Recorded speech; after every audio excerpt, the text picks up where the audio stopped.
Hi good evening friends, నేను మీ గోపి పొదిలి. ఇవాళ ఎకానమీకి సంబంధించిన బిడ్ బ్యాంకును చూద్దాం. ఎకనామిక్ సర్వేకి సంబంధించింది. సో అందులో భాగంగా ఫస్ట్ క్వశ్చన్ అనమాట, క్రింది వాటిలో సరైనవి ఏవి? ఫస్ట్ ఆప్షన్ ఏ వచ్చేసి ఏంటంటే, వాతావరణ మార్పులకు అత్యంత దుర్బలత్వం కలిగిన దేశాల్లో భారతదేశం 7వ స్థానంలో ఉందంట. ఎన్నో స్థానంలో ఉంది? 7వ స్థానంలో ఉంది. ఎందుట్లో? క్లైమేట్ చేంజ్లో అనమాట. క్లైమేట్ చేంజ్లో భారతదేశం 7th పొజిషన్లో ఉంది. సో ఆప్షన్ ఏ అనేది. ఆప్షన్ బి వచ్చేసి వాతావరణ అనుకూల వ్యయం జీడిపిలో 2016 ఆర్థిక సంవత్సరంలో 3.7% ఉండగా 2027 ఆర్థిక సంవత్సరంలో 5.6% పెరిగిందంట. అంటే ఏమంటున్నాడు ఇక్కడ అంటే, 2016లో 2016లో జీడిపిలో ఎంత ఉందంట? 3.7% ఉంది. ఏంటి? వాతావరణ అనుకూల వ్యయం. అదే 2022 నాటికి 5.6 పెరిగింది. 2022 నాటికి ఏమైంది? 5.6 పెరిగిందనమాట. సో ఆప్షన్ బి కూడా కరెక్టే. సో ఆప్షన్ సి వచ్చేసి, దేశంలో వాతావరణ చర్యలకు ఎక్కువగా దేశీయ వనరుల ద్వారా నిధులు సమకూరుతున్నాయి.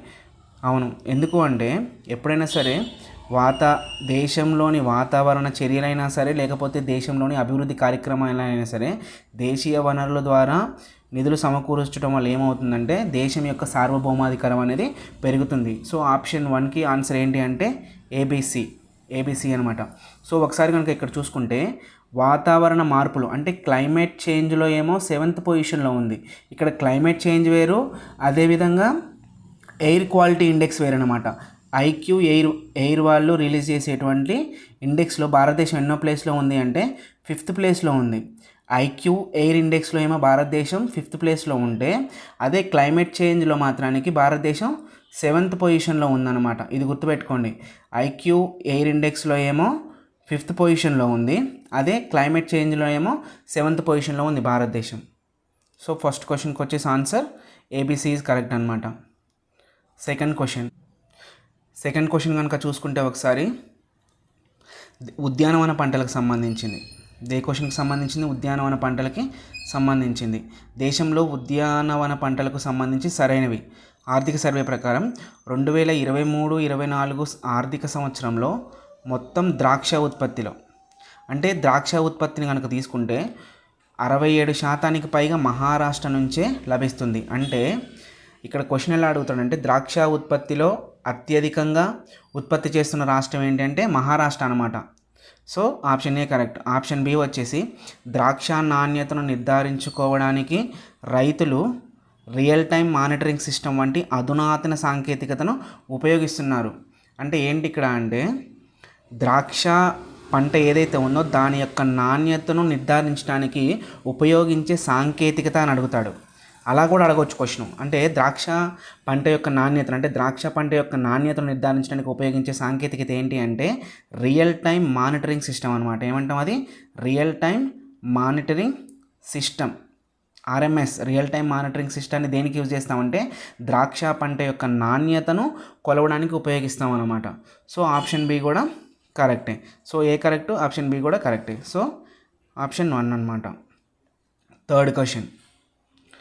థర్డ్ క్వశ్చన్ కనుక చూసుకుంటే ఒకసారి, భారత ఆర్థిక సర్వే 2024-25 ప్రకారం వ్యవసాయం మరియు అనుబంధ రంగాలకు సంబంధించింది. అంటే ఈ క్వశ్చన్ దేనికి సంబంధించిందంట? వ్యవసాయం మరియు దాని యొక్క అనుబంధ రంగాలకు సంబంధించింది. ఒకసారి ఆప్షన్ ఏ కనుక చూసుకుంటే, 2024 ఖరీఫ్లో ఆహార ధాన్యాల ఉత్పత్తి 1647 లక్షల మెట్రిక్ టన్నులు అన్నట. అంటే 2024 ఖరీఫ్ సీజన్లో మొత్తం ఆహార ధాన్యాల ఉత్పత్తి ఎంత అంట? 1647 ఎల్ఎంటీ, ల్యాక్ మెట్రిక్ టన్స్ అన్నమాట. మొత్తం ఆహార ధాన్యాల ఉత్పత్తి 1647 ల్యాక్ మెట్రిక్ టన్స్, లక్షల మెట్రిక్ టన్నులు అనమాట. ఆప్షన్ బి ఏమంటున్నాడు అంటే, ఆప్షన్ బి కనుక చూసుకుంటే, మొత్తం జనాభాలో దాదాపు 46.1% మందికి ఉపాధి మద్దతుని ఇస్తుంది. అంటే వ్యవసాయ రంగంలో వ్యవసాయ రంగంలో మొత్తం ఉపాధి పొందుతున్న వాళ్ళ ఎంత అంటే 46% మంది వ్యవసాయ రంగంలో ఉపాధిని పొందుతున్నారు. అంటే మొత్తం దేశ జనాభాను 100%గా తీసుకుంటే, అంటే శ్రామిక అంటే దేశంలో మొత్తం పనిచేసే జనాభా 100% కనుక తీసుకుంటే, అందులో వ్యవసాయంలోనే కేవలం దాదాపు 46% మంది వ్యవసాయం మరియు దాని యొక్క అనుబంధ రంగాల్లోనే పనిచేస్తున్నారన్నమాట. సో ఆప్షన్ సి కనుక చూసుకుంటే 2024లో దేశ జీడిపికి దాదాపు 16% వాటాను అందిస్తుందన్నమాట. అంటే వ్యవసాయం మరియు దాని యొక్క అనుబంధ రంగాల ద్వారా ఏంటది వ్యవసాయం మరియు దాని యొక్క అనుబంధ రంగాల నుండి జీడిపికి ఎంత శాతం ఆదాయాన్ని 16% ఆదాయాన్ని చేకూరుస్తుంది ఒక్క వ్యవసాయ రంగమే. ఎంతమంది వ్యవసాయ రంగంలో పనిచేస్తున్నారు అంటే 46% మంది పనిచేస్తున్నారు. ఎన్ని ఆహార ధాన్యాలను ఉత్పత్తి చేసిందంటే 1647 లక్షల మెట్రిక్ టన్నుల ఆహార ధాన్యాన్ని ఉత్పత్తి చేసింది. సో ఆప్షన్ వచ్చేసి ఏంటి 1 అన్నమాట. మూడో దానికి 1 is the right answer. So fourth question కనుక ఒకసారి చూసుకుంటే దేనికి సంబంధించిందో చూద్దాం. ఆర్థిక సర్వే 2024-25 ప్రకారం వ్యవసాయ రుణాలకు సంబంధించి సరైనది. దేనికి సంబంధించి ఈ క్వశ్చన్ అంటే వ్యవసాయ రుణాలకు సంబంధించింది అనమాట. వ్యవసాయ రుణాలకు సంబంధించింది. అందులో భాగంగా ఆప్షన్ ఏ కనుక చూసుకుంటే 2024 ఆర్థిక సంవత్సరంలో 25.48 లక్షల కోట్లు కేటాయించారు కేవలం వ్యవసాయ రుణాలకు. దేనికి అంటే రైతులు ఎవరైతే ఉన్నారో వారికి వ్యవసాయ రుణాలు ఎంతవరకు ఇవ్వాలి అంటే 25.5 లక్షల కోట్లు అనమాట. అంటే దాదాపు 25.48 లక్షల కోట్లను కేటాయించారు వ్యవసాయ రుణాలు రైతులకు ఇవ్వడం కోసం.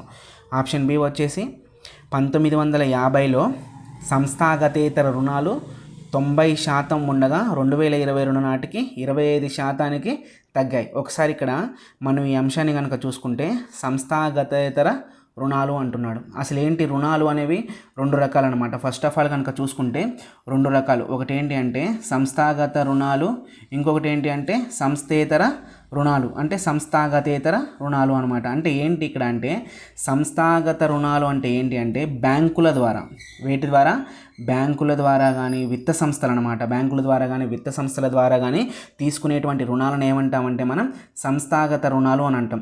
అదే సంస్థాగతేతర రుణాలు అంటే ఏంటి అంటే వడ్డీ వ్యాపారుల దగ్గర, అదేవిధంగా భూస్వాముల దగ్గర, ఎవరి దగ్గర భూస్వాముల దగ్గర, వడ్డీ వ్యాపారస్తుల దగ్గర కానీ భూస్వాముల దగ్గర కానీ లేకపోతే సమీప కుటుంబ అభ్యర్థుల దగ్గర కానీ తీసుకుంటే వాటిని మనం ఏమంటామంటే సంస్థాగత రుణాలు ఉన్నాయన్నమాట. ఇది 1950లో కనుక తీసుకుంటే 90% రుణాలు అనమాట. అంటే ఆనాడు ఇంకా బ్యాంకింగ్ వ్యవస్థ అనేది డెవలప్ అవ్వలేదు కాబట్టి కేవలం 90% రుణాలు సంస్థాగతేతర రుణాలనే తీసుకునేవాళ్ళు. కానీ 2022 నాటికి ఎంతైంది 25%కి తగ్గింది. అయినా ఇంకా కూడా భూస్వాముల నుంచి వడ్డీ వ్యాపారస్తుల నుంచి రుణాలు కూడా తీసుకుంటూనే ఉన్నారు. ఇప్పటికీ విత్త సంస్థలు అనేవి విపరీతంగా పెరిగిపోయినప్పటికీ కూడా సంస్థాగతేతర రుణాలు 25% ఉండడం అనేది చెప్పుకోదగ్గ విషయమేం కాదు. ఇంకా తగ్గాల. సంస్థాగతేతర రుణాలు తగ్గి సంస్థాగత రుణాలు అనేవి పెరగాలన్నమాట. ఎప్పుడైతే విత్త సంస్థలు రుణాలు ఇవ్వడం పెంచుతాయో అప్పుడు అభివృద్ధి అనేది వేగవంతం అవుతుంది. So option A correct, option B correct అనమాట. ఒకసారి చూడండి, వ్యవసాయ రుణాలకి ఎంత కేటాయించింది 25.48 లక్షల కోట్లు కేటాయించింది రైతులకు. సో ఫిఫ్త్ క్వశ్చన్ అనమాట. ఫిఫ్త్ క్వశ్చన్ కనుక ఒకసారి చూసుకుంటే ఫిఫ్త్ క్వశ్చన్ భారత ప్రభుత్వం ప్రవేశపెట్టిన వ్యవసాయ బీమా పథకాలు. అంటే వ్యవసాయ బీమా పథకాలు ఇచ్చాడు, వాటిని కాలక్రమంలో అమర్చమంటున్నాడు మొదటి నుంచి చివరి వరకు అనమాట. అంటే మొదటి నుంచి చివరి వరకు అమర్చమంటున్నాడు. ఇవన్నీ ఏ పథకాలకు సంబంధించినవి అంట బీమా పథకాలు. ఇచ్చినటువంటి 4 పథకాలు కూడా బీమా పథకాలు అనమాట. ఒకసారి కనుక చూసుకుంటే సమగ్ర పంటల బీమా పథకం. సమగ్ర పంటల బీమా పథకం అంటే ఏంటంటే కాంప్రహెన్సివ్ క్రాప్ ఇన్సూరెన్స్ స్కీమ్ అనమాట. CCIS అంటుంది దీన్ని, సమగ్ర పంటల బీమా పథకం. కాంప్రహెన్సివ్ క్రాప్ ఇన్సూరెన్స్ స్కీమ్ ఏ సంవత్సరంలో ప్రవేశపెట్టారు దీన్ని? 1985 అన్నమాట. 1985వ సంవత్సరంలో ప్రవేశపెట్టారు. ఇప్పుడు 1985లో ప్రవేశపెట్టారు. సో ఆప్షన్ బి కనుక చూసుకుంటే జాతీయ వ్యవసాయ బీమా పథకం. జాతీయ వ్యవసాయ బీమా పథకం దీన్ని ఏమంటామంటే నేషనల్ అగ్రికల్చర్ ఇన్సూరెన్స్ స్కీమ్ అనమాట. NAIS, national agriculture insurance scheme. ఏ సంవత్సరంలో ప్రవేశపెట్టారు అంటే 1999వ సంవత్సరంలో ప్రవేశపెట్టారు. ఆప్షన్ సి కనుక చూసుకుంటే వాతావరణ ఆధారిత పంటల బీమా పథకం అన్నమాట. వాతావరణ ఆధారిత పంటల బీమా పథకం అంటే ఏంటి అంటే weather based crop insurance scheme అంటాం. Weather based crop insurance scheme అంటాం. ఇది ఏ సంవత్సరంలో ప్రవేశపెట్టారు? Weather based crop insurance scheme అనేది 2009వ సంవత్సరంలో ప్రవేశపెట్టారు. ఆప్షన్ డి కనుక చూసుకుంటే ప్రధానమంత్రి ఫసల్ బీమా యోజన అన్నమాట. ఇవన్నీ కూడా బీమాకు సంబంధించిన పథకాలే. ప్రధానమంత్రి ఫసల్ బీమా యోజన పథకాన్ని ఎప్పుడు ప్రవేశపెట్టారంటే 2016వ సంవత్సరంలో ప్రవేశపెట్టడం జరిగింది. ఎప్పుడు 2016లో ప్రవేశపెట్టారు. సో ఏబిసిడి అనేది వరుసగా ఉందన్నమాట. సో 5th క్వశ్చన్కి వచ్చేసి ఏంటి అంటే ఆన్సర్ 1 అన్నమాట. సో 6th క్వశ్చన్లో భాగంగా కనుక ఒకసారి చూసుకుంటే దేశంలో నీటిపారుదల సామర్థ్యాన్ని మెరుగుపరచడానికి ప్రభుత్వం అనేక కార్యక్రమాలను ప్రారంభించింది. క్రింది వాటిలో సరైనవి ఏవి? అంటే కింద కొన్ని పథకాలు ఇచ్చాడు. ఆ పథకాలలో ఒకటి నీటిపారుదలకు సంబంధించిన పథకం కాదనమాట. చూడండి, ఫస్ట్ ఆప్షన్ ఏ వచ్చేసి గంగా కళ్యాణ్ యోజన. ఈ గంగా కళ్యాణ్ యోజన అనేది పేరులోనే ఉందన్నమాట. పేరులోనే గంగా అనేది ఉంది. అంటే నీటిపారుదల ప్రాజెక్టుకు సంబంధించి ఏ సంవత్సరంలో ప్రవేశపెట్టారంటే దీన్ని 1997లో ప్రవేశపెట్టారనమాట. సో బి వచ్చేసి command area development programme. Command area development programme CADP అనమాట. అయితే ఇది కూడా నీటిపారుదలకు సంబంధించిన పథకమే అనమాట. నీటిపారుదలను అంటే వ్యవసాయం కోసం నీటిపారుదలను మెరుగుపరచడం కోసం ప్రారంభించిన పథకమే కమాండ్ ఏరియా డెవలప్మెంట్ ప్రోగ్రామ్. ఎప్పుడు ప్రారంభించారంటే దీన్ని 1974లో ప్రారంభించారు. సో ఆప్షన్ ఈ కనుక చూసుకుంటే ప్రధానమంత్రి కృషి సంచాయ్ యోజన అనమాట. ప్రధానమంత్రి కృషి సంచాయ్ యోజన దీన్ని ఏ సంవత్సరంలో ప్రవేశపెట్టారు? 2014లో ప్రవేశపెట్టారు. ఈ పథకం కూడా దేశంలోని నీటిపారుదల సామర్థ్యాన్ని మెరుగుపరచడం కోసమే. కానీ ఆప్షన్ డి వచ్చేసి నీటిపారుదల సామర్థ్యాన్ని మెరుగుపరచడం కోసం కాదు, కిసాన్ సంపద యోజన అనమాట. ఏంటి అంటే దీని యొక్క అర్థం కిసాన్ సంపద యోజన అంటే వ్యవసాయ రైతు ఎవరైతే ఉన్నారో ఇతని యొక్క ఆదాయాన్ని పెంచడం కోసం అనమాట. ఏంటది? ఇతని యొక్క ఆదాయాన్ని పెంచడం కోసం అనమాట. సో ఆప్షన్ డి అనేది కాదు. సో ఓన్లీ ఏబిసిడి అనేది రైట్ ఆన్సర్ అనమాట. సో 6వ క్వశ్చన్కి ఆన్సర్ ఏంటి? 3. సో అందులో భాగంగా నెక్స్ట్ క్వశ్చన్ కనుక చూసుకుంటే 7th క్వశ్చన్ కనుక చూసుకుంటే ఒకసారి కిసాన్ క్రెడిట్ కార్డు పథకం అంశంలోని సరైనది. దేనికి సంబంధించింది క్వశ్చన్ అంటే కిసాన్ క్రెడిట్ కార్డులకు సంబంధించింది. అయితే ఈ కిసాన్ క్రెడిట్ కార్డులను ప్రవేశపెట్టినది ఏంటి అంటే నాబార్డ్ అనమాట. NABARD ఎవరు ప్రవేశపెట్టారు? నాబార్డ్ అనేటువంటి ఈ సంస్థ ప్రవేశపెట్టింది. National Bank of Agriculture and Rural Development అనమాట. National Bank of Agriculture and Rural Development NABARD అనేది ఈ కిసాన్ క్రెడిట్ కార్డుల పథకాన్ని ప్రవేశపెట్టడం జరిగింది. అసలు కిసాన్ క్రెడిట్ కార్డుల పథకం అంటే ఏంటో చూద్దాం ఒకసారి. ఈ పథకాన్ని 1999లో ప్రవేశపెట్టారంట. ఇప్పుడు 1999లో ప్రవేశపెట్టారు కాదనమాట. ఈ పథకాన్ని ప్రవేశపెట్టింది ఎప్పుడు అంటే 1998లో ప్రవేశపెట్టారనమాట. ఎప్పుడు ప్రవేశపెట్టారు? కిసాన్ క్రెడిట్ కార్డుల పథకాన్ని 1998లో ప్రవేశపెట్టడం జరిగింది. సో ఆప్షన్ బి వచ్చేసి ఈ పథకం ద్వారా రైతులకు రాయితీ వడ్డీ రేటుతో స్వల్పకాలిక రుణాలను అందిస్తుంది. ఇక్కడ చూడండి, ఇది ఇంపార్టెంట్. ఏ రుణాలను అందిస్తుంది? స్వల్పకాలిక రుణాలను అందిస్తుంది అనమాట. కిసాన్ క్రెడిట్ కార్డు పథకంలో భాగంగా రైతులకు ఇచ్చేటువంటి రుణం ఏంటి అంటే స్వల్పకాలిక రుణాలన్నమాట. So option B correct. Option C వచ్చేసి 2025లో రైతు గరిష్ట పరిమితిని 5 లక్షలకు పెంచారనమాట. అంటే 2025 ఇయర్స్లో ఎంత పెంచారంట? 5 లక్షలు. అంటే ఈ 5 లక్షల వరకు రైతు ఆ కిసాన్ క్రెడిట్ కార్డును యూజ్ చేసుకొని స్వల్పకాలిక రుణాలను పొందవచ్చు. వచ్చే సంవత్సరానికి ఎంత అయితే జమ చేశాడో అంత మొత్తాన్ని మరలా అందులో భాగంగా పొందుపరిస్తే వచ్చే సంవత్సరానికి మరలా అవి రెన్యువల్ అవుతాయన్నమాట.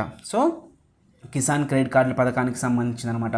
ఒకసారి కనుక చూసుకుంటే కిసాన్ క్రెడిట్ కార్డుల పథకాన్ని ఎప్పుడు ప్రవేశపెట్టారు? 1998లో ప్రవేశపెట్టారు. 98లో ప్రవేశపెట్టారు.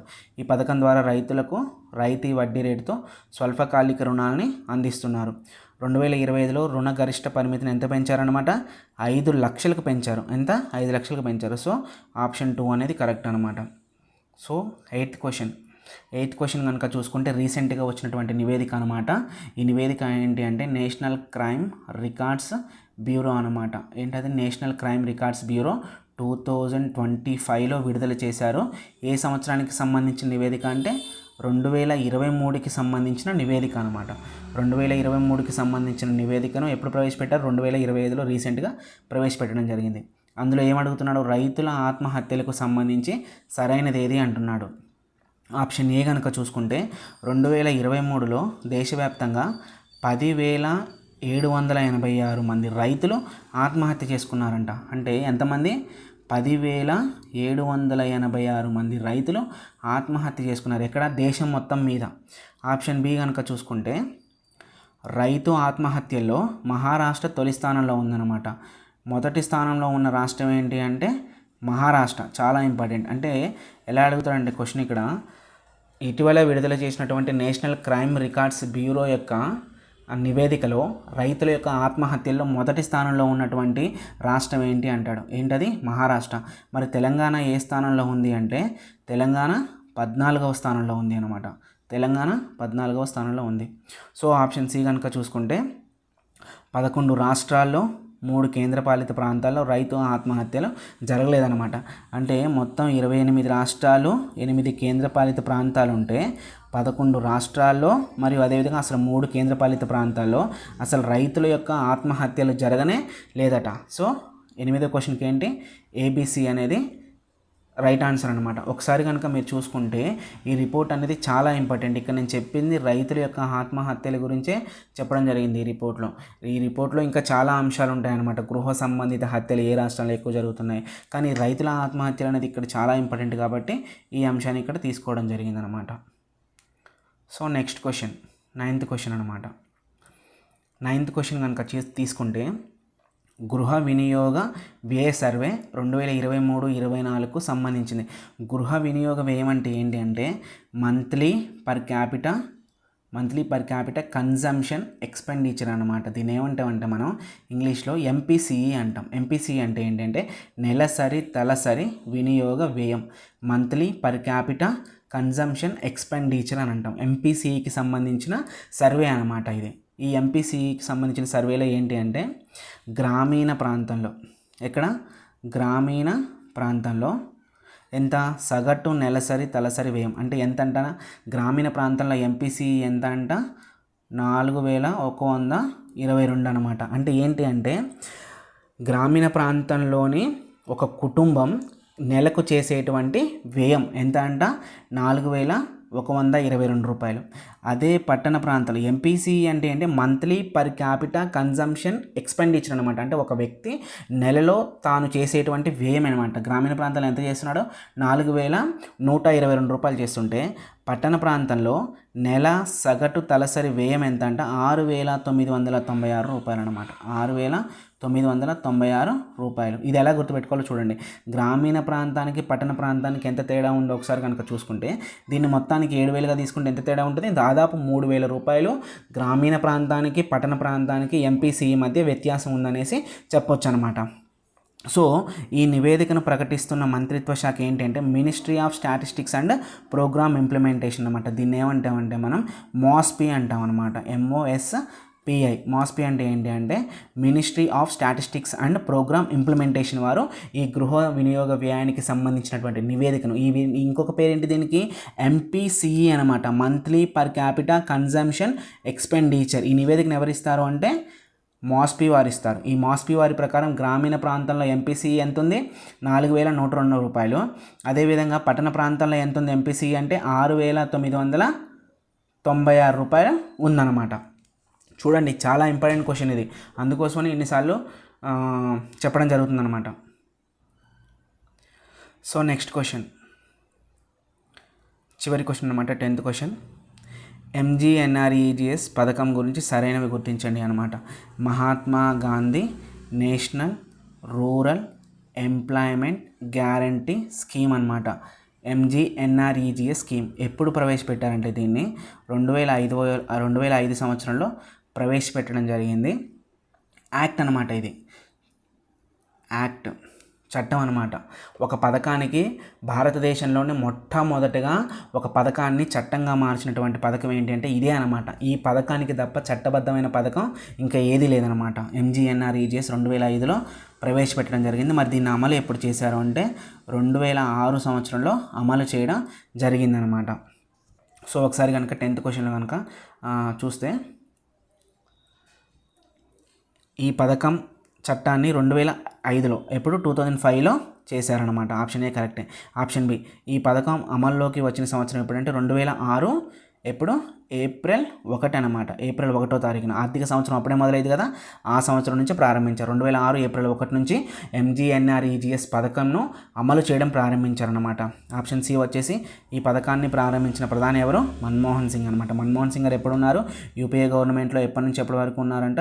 2004 నుంచి 2014 వరకు మన్మోహన్ సింగ్ గారు ప్రధానమంత్రిగా కొనసాగారు. సో MGNREGS పథకాన్ని ప్రారంభించినప్పుడు కూడా ప్రధానమంత్రిగా ఎవరు ఉన్నారు అంటే మన్మోహన్ సింగే ఉన్నారనమాట. అయితే 2025-26 బడ్జెట్లో ఈ పథకానికి ఎంత కేటాయించారు? 86,000 కోట్లను కేటాయించారు. ఎన్ని కోట్లను? 86,000 కోట్లను కేటాయించారు. ఆప్షన్ ఈ వచ్చేసి ఏంటంటే ఈ పథకాన్ని కేంద్ర ఆర్థిక మంత్రిత్వ శాఖ వారు అమలు చేస్తారు. అంటే ఈ పథకాన్ని, ఏ పథకాన్ని? MGNREGS పథకం ఏదైతే ఉందో ఈ పథకాన్ని అమలు చేసేది ఎవరైనా? కేంద్ర ఆర్థిక మంత్రిత్వ శాఖ వారు. ఎవరు? కేంద్ర ఆర్థిక మంత్రిత్వ శాఖ వారు ఈ పథకాన్ని ప్రారంభిస్తారన్నమాట. అంటే అమలు చేస్తారు. అమలు చేసేది వాళ్ళనమాట. ఒకసారి కనుక so option A, option B అన్నీ కరెక్టేనమాట. సో ర్యాపిడ్ రివిజన్లో భాగంగా కనుక చూసుకుంటే 10th క్వశ్చన్ నుంచి ఫస్ట్ క్వశ్చన్ వరకు ఒకసారి ర్యాపిడ్ రివిజన్ చేద్దాం. MGNREGSకి సంబంధించింది ఈ పథకం చట్టాన్ని 2005లో చట్టం చేశారు. 2006 నుంచి అమలు చేయడం ప్రారంభించారు. ఈ పథకాన్ని ప్రారంభించినప్పుడు ప్రధానమంత్రిగా మన్మోహన్ సింగ్ ఉన్నారు. 2025-26 బడ్జెట్లో ఈ పథకానికి 86,000 కోట్లను కేటాయించారు. MGNREGS పథకాన్ని అమలు చేస్తుంది కేంద్ర ఆర్థిక మంత్రిత్వ శాఖ వారు అమలు చేస్తున్నారు. సో గృహ వినియోగ సర్వే అనమాట. MPCEకి సంబంధించిన సర్వే. గ్రామీణ సగటు నెలసరి తలసరి వినియోగ వ్యయం 4,122 రూపాయలు. పట్టణ ప్రాంతాల్లో MPCE 6,996 రూపాయలు. దాదాపు ఎంతగా అనుకోవచ్చు దీన్ని? దాదాపు MPCE 7,000గా అనుకోవచ్చు. ఈ MPCE నివేదికను ప్రకటిస్తున్నది ఎవరంటే MOSPI వారు, ministry of statistics and programme implementation వారు ప్రకటిస్తారనమాట. సో ఇది నేషనల్ క్రైమ్ రికార్డ్స్ బ్యూరోకి సంబంధించిన నివేదిక అన్నమాట. ఈ ఆప్షన్ ఏ వచ్చేసి 2023లో దేశవ్యాప్తంగా మొత్తం ఎంత? 10,786 మంది రైతులు ఆత్మహత్య చేసుకున్నారు. రైతుల ఆత్మహత్యల్లో మహారాష్ట్ర ఎన్నో స్థానంలో ఉంది? మొదటి స్థానంలో ఉండగా తెలంగాణ అనేది 14వ స్థానంలో ఉందన్నమాట. మొత్తం మీద 11 రాష్ట్రాల్లో కానీ 3 కేంద్రపాలిత ప్రాంతాల్లో అసలు ఆత్మహత్యలే జరగలేదు అన్నమాట.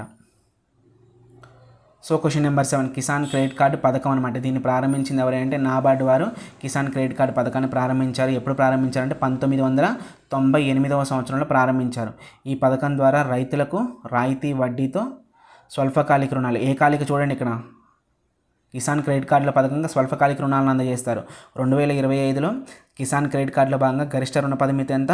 5 లక్షలు ఇస్తారన్నమాట. సో నెక్స్ట్, దేశంలో నీటిపారుదల సామర్థ్యాన్ని మెరుగుపరచడానికి ప్రభుత్వం అనేక కార్యక్రమాలను ప్రారంభించింది. కింది వాటిలో సరైనవి. గంగా కళ్యాణ్ యోజన నీటిపారుదల సంబంధించింది. కమాండ్ ఏరియా డెవలప్మెంట్ ప్రోగ్రామ్ నీటిపారుదలకు సంబంధించింది. ప్రధానమంత్రి కృషి సించాయి యోజన అది కూడా నీటిపారుదల పెంచడానికి, సామర్థ్యాన్ని పెంచడం కోసమే. కానీ కిసాన్ సంపద యోజన అనేది రైతు యొక్క ఆదాయాన్ని పెంచడం కోసం చేసినటువంటి పథకం అన్నమాట.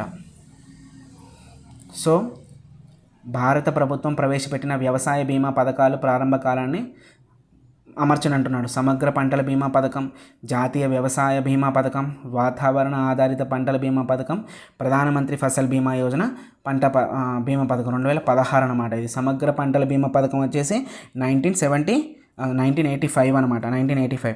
అదేవిధంగా జాతీయ వ్యవసాయ బీమా పథకం 1999. Weather based crop insurance scheme వచ్చేసి 2009 అనమాట. ABCD is the answer. So next కనుక చూసుకుంటే ఆర్థిక సర్వే 2024-25 ప్రకారం వ్యవసాయ రుణాలకు సంబంధించి సరైనది. 2024 ఆర్థిక సంవత్సరంలో ఎంత? 25 లక్షల కోట్లు కేటాయించారన్నమాట రుణాలు వ్యవసాయ రంగానికి. 1950లో సంస్థాగతేతర రుణాలు ఎంత? 90% ఉంటే 2022 నాటికి 25% తగ్గాయి. ఇంకా తగ్గాలన్నమాట. ఇంకా తగ్గితే మంచిది సంస్థాగత రుణాలు అనేవి. సో క్వశ్చన్ 3, భారత ఆర్థిక సర్వే 2024-25 ప్రకారం వ్యవసాయ అనుబంధ రంగాలకు సంబంధించి సరైనవి. 2024 ఖరీఫ్లో ఆహార ధాన్యాల ఉత్పత్తి ఎంత? 1647 లక్షల LMTలు, లక్షల మెట్రిక్ టన్స్ అనమాట. అయితే మొత్తం జనాభాలో దాదాపు 46% మంది వ్యవసాయ రంగం మరియు దాని యొక్క అనుబంధ రంగాల మీద ఆధారపడి ఉన్నారు. 2024 దేశ జీడిపిలో దాదాపు 16% వాటాను అందిస్తుంది అనమాట. మొత్తం 100%గా కనుక తీసుకుంటే కేవలం వ్యవసాయం మరియు అనుబంధ రంగాల నుంచి 16% వాటాను కేటాయించడం జరుగుతుంది. సో క్వశ్చన్ నెంబర్ 2, దేశంలో ఉద్యానవన పంటలకు సంబంధించి సరైనది. 2023-24 ఆర్థిక సంవత్సరంలో మొత్తం ద్రాక్ష ఉత్పత్తిలో 67% పైగా కేవలం ఒక్క మహారాష్ట్ర నుంచి, అంటే మహారాష్ట్ర నుంచి కేవలం 67% పైగా ఉత్పత్తి వస్తుందన్నమాట ద్రాక్షకు సంబంధించి. ద్రాక్ష నాణ్యతను నిర్ధారించుకోవడానికి రైతులు ఒక సాంకేతికతను వాడుతున్నారు. అదేంటంటే రియల్ టైం మానిటరింగ్ సిస్టమ్ని వాడుతున్నారు. సో అందులో భాగంగా లాస్ట్ క్వశ్చన్ అన్నమాట. ఈ కింది వాటిలో సరైనవి ఏవి అంటే, వాతావరణ మార్పులకు అత్యంత దుర్బలత్వం కలిగిన దేశాల్లో భారత్ 7వ స్థానం. ఇక్కడ ఒకసారి గమనించండి, ఇదేంటి అంటే క్లైమేట్ చేంజ్ అనమాట. క్లైమేట్ చేంజ్లో ఏమో 7th పొజిషన్ భారత్. అదేవిధంగా ఐక్యూ ఎయిర్ అనమాట. ఐక్యూ ఎయిర్లో కనుక తీసుకుంటే 5th ప్లేస్, గుర్తుపెట్టుకోండి. ఐక్యూ ఎయిర్లో ఏమో 5th ప్లేసు, క్లైమేట్ చేంజ్లో ఏమో 7th place Bharat. So B వచ్చేసి వాతావరణ అనుకూల వ్యయం జీడిపిలో 2016 ఆర్థిక సంవత్సరం 3.7% ఉంటే 2027 ఆర్థిక సంవత్సరానికి ఎంత? 5.6% పెరిగిందనమాట. అంటే వాతావరణ అనుకూల వ్యయం అనేది పెరగడం మంచిది. దేశంలో వాతావరణ చర్యలకు ఎక్కువగా దేశీయ వనరుల ద్వారా నిధులు సమకూరుతున్నాయి. ఇది చాలా మంచి పరిణామం అనమాట. సో ఇది ఫ్రెండ్స్ టుడే ఎకానమీకి సంబంధించినటువంటి bit bank. So thank you friends, thank you so much. Please subscribe చేయండి, లైక్ చేయండి. ఈ ఇతరులకు కూడా వెళ్తుంది. Thank you so much.